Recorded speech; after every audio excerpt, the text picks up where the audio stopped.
आहे ना, आवाज यायला पाहिजे ना।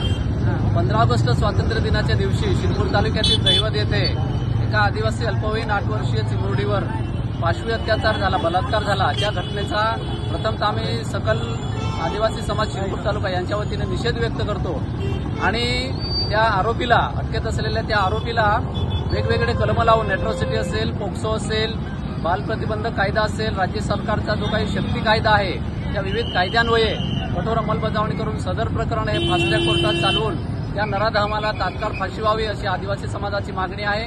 आणि त्या अनुषंगाने आज आम्ही तालुका पोलीस स्टेशनला भेट देऊन येत्या सोमवारी मूक मोर्चाचं आमचं आदिवासी समाजाच्या वतीने नियोजन आहे आणि सोमवारी आम्ही निश्चितच मोर्चाचं आयोजन करूया। या नराधमाला फाशी झालीच पाहिजे, या नराधमाला फाशी झालीच पाहिजे।